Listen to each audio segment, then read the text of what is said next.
India has the world's second largest tribal population, accounting to 84.32 million, and that is 8.2% of Indian population.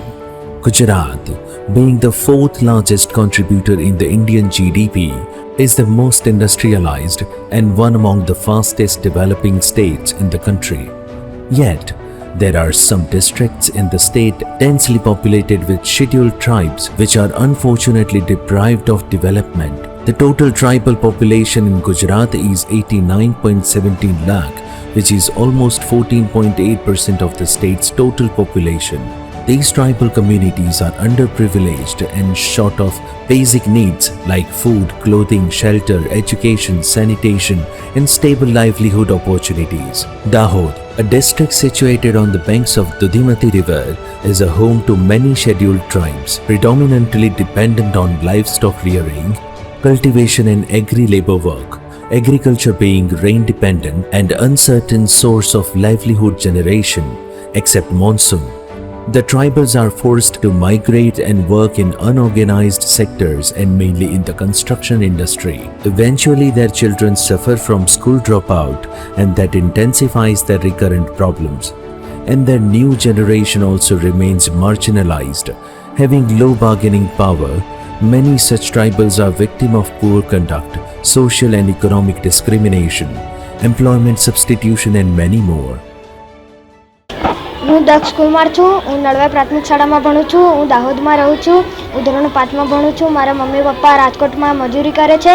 હું અહીંયા રહું તો મને mummy papa જોડે રહેવા ન મળે, અને તોય મમ્મી પપ્પા જોડે જાઉં તો અહીંયા મારું ભણતર બગડે. અહીંયા મારે મમ્મી પપ્પાને આજીવિકા મળે તો અમે બધા સાથે પરિવાર મળીને રહી શકીએ.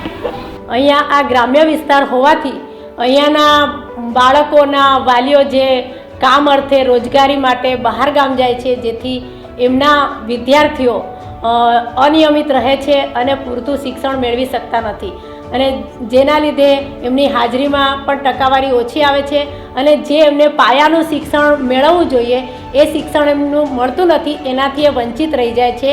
તો બાળકો એમનો આ પાયાનું શિક્ષણ મેળવે અને એના માટે ખાસ વર્ગો શરૂ કરવામાં આવે તો બાળકને એ શિક્ષણથી વંચિત રહેતા નથી અને એમનો જે અધિકાર છે, જે ભણવાનો હક છે એ મેળવી શકે છે. અમારે ગમે તેવું અનાજ પાકે એ અનાજથી અમારે ગમે તે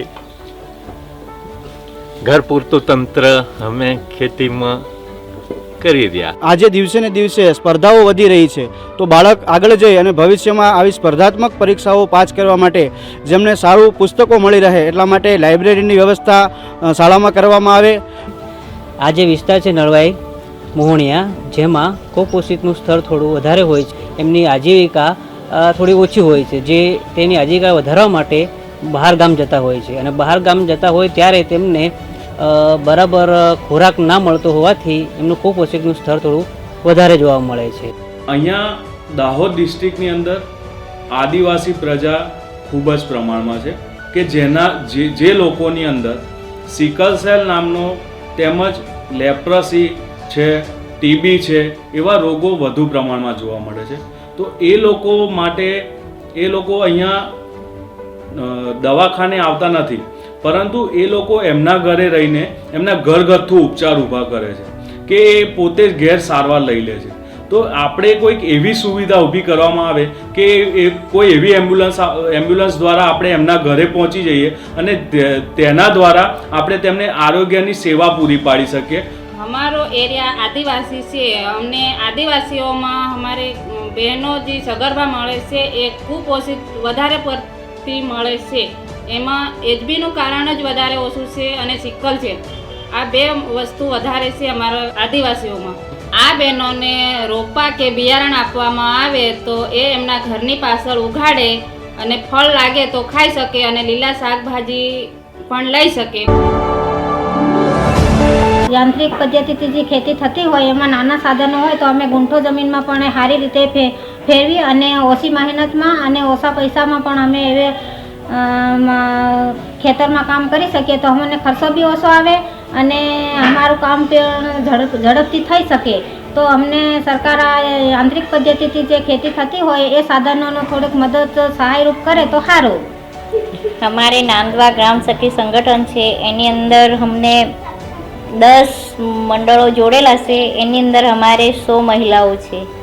એ મહિલાઓને અમને જુદી જુદી પ્રકારની પ્રવૃત્તિઓ કંઈક કામ ધંધા માટે રોજગાર મેળવી શકે એવી કોઈક તાલીમ આપી શકે તો એ વધારે સારું છે. કે અમારી શાળાની અંદર સરકાર તરફથી ઘણી બધી યોજના અંતર્ગત બીજી ઘણી બધી સહાયને એવું આવે છે, પરંતુ જો અમારે ત્યાં હજી બાળકોના શિક્ષણની વૃદ્ધિ માટે વિજ્ઞાનની અંદર વિજ્ઞાનના સાધનો જો એક વિજ્ઞાનની લેબ પૂરી પાડવામાં આવે તો બાળકો આધુનિક ટેકનોલોજી પ્રમાણે વધુ સારું શીખી શકે, જીવંત શિક્ષણ મેળવી શકે. તો અમે એવી આશા રાખીએ કે વિજ્ઞાનના સાધનો પણ અમને મળે તો વધારે સારું. બીજું કે બાળકો શાળાએ દરરોજ આવે અને નિયમિત આવે તે માટે જો રમતગમતના સાધનો પણ અમને જો મળી રહે તો બાળકો અહીંયા આવીને રમે, શાળા પહેલાં રમે, રિસેસ અંદર રમે, તો બાળકોને જે રમતગમતમાં રસ છે ને એને કારણે બાળક શાળાએ આવવા વધારે પ્રેરાશે. તો રમતગમતના જો સાધનો મળે તો પણ બહુ સારી બાબત છે. બીજું કે અમારે સ્માર્ટ ક્લાસ જો એવી એક ક્લાસ બધા કરતાં કંઈક અલગ અદ્ભુત ક્લાસ હોય કે સ્માર્ટ ક્લાસ એની અંદર અલગ પ્રકારનું વાતાવરણ હોય તો એવા ક્લાસની અંદર જ્ઞાનકૃત પ્રોજેક્ટ હોય તો એની અંદર અમે જીવન કાર્ય શિક્ષણ કાર્ય કરાવી શકીએ. વાંચન લેખન ગણનમાં નબળા હોય બાળકો કે કોઈ પણ લાઈવ પ્રોજેક્ટ બતાવવું હોય, સોશિયલ સાઇટથી નેટવર્ક સાઇટથી બતાવવું હોય તો આપણે એને બતાવી શકીએ. તો સ્માર્ટ ક્લાસ હોય પણ જરૂરી છે.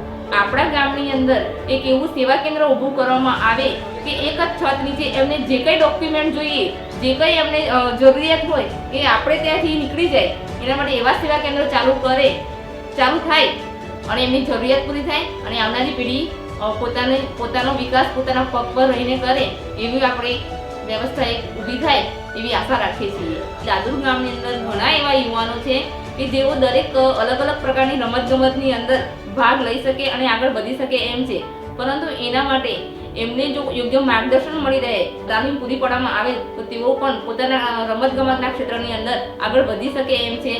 તો આના માટે હું એટલી આશા રાખું કે કોઈક એવું જીમ ખોલવામાં અહીંયા દાદુર ગામમાં આવે કે કોઈ એવી તાલીમ આપવામાં આવે કે માર્ગદર્શન મળી રહે જેના કારણે દાદુર ગામના માણસોનો સારો એવો વિકાસ થાય અને દરેક જગ્યાએ જેમને જે તકલીફ પડે, જે પ્રોબ્લેમ છે એનું વહેલામાં વહેલી તકે સોલ્યુશન આવે એવી હું આશા રાખું છું. આપણે ડોર ટુ ડોર કલેક્શન માટે, ઘન કચરાના વ્યવસ્થાપન માટે આપણે સોલિડ વેસ્ટ પણ કરી શકીએ છીએ. આપણે જોઈએ છીએ કે આ ટ્રાઇબલ એરિયા છે જેમાં છૂટાછવાયા ઘર હોય છે કે જેમાં આમ જે ગામતળ છે એમાં તો ચલો આપણે કેબલથી કનેક્શન આપીને એલઈડીથી પ્રોવાઈડ કરી શકીએ લાઇટ કે રાત્રે લોકોને તકલીફ ના પડે, પરંતુ જ્યાં છૂટાછવાયા ઘર છે જેમ કે એક ઘર અહીંયા હોય એક ઘર ત્યાં હોય તો આપણે ત્યાં આ વસ્તુ પ્રોવાઈડ ના કરી શકીએ.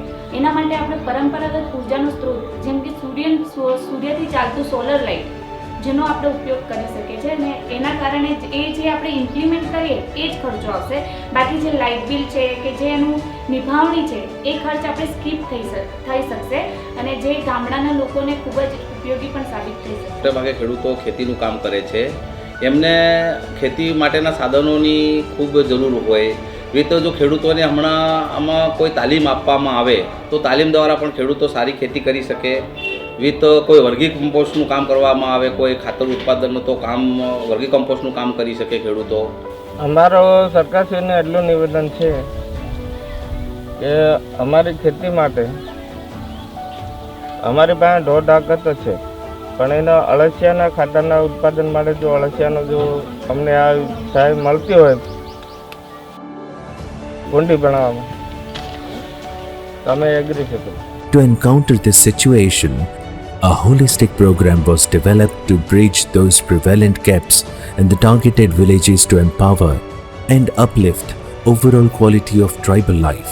To contribute in the program, the State Bank of India, as a part of its corporate social responsibility through SBI Foundation, came up with SBI Gram Seva Program Phase 4 with an objective to carry out intervention on major focus areas like digitalization, education, health, wash, means water, sanitation and hygiene, skill and livelihood development, women empowerment, youth development, community engagement, infrastructure and environment development. As a result, 5 villages in Garbada Taluka were adopted by SBI, where intervention can be carried out for 3 years, and those villages are Dadur, Nandwa, Nadavai, Tokianup and Tokivaju.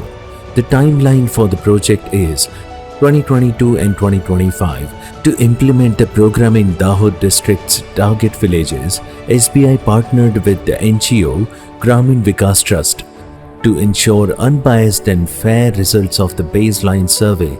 The sample size of 1,629 households was taken in the target villages. Qualitative approach and quantitative approach were undertaken, and various parameters of the target villages were tested, like socio-economic profile, population distribution, caste distribution, sources of income, and village-wise sources of livelihood generation.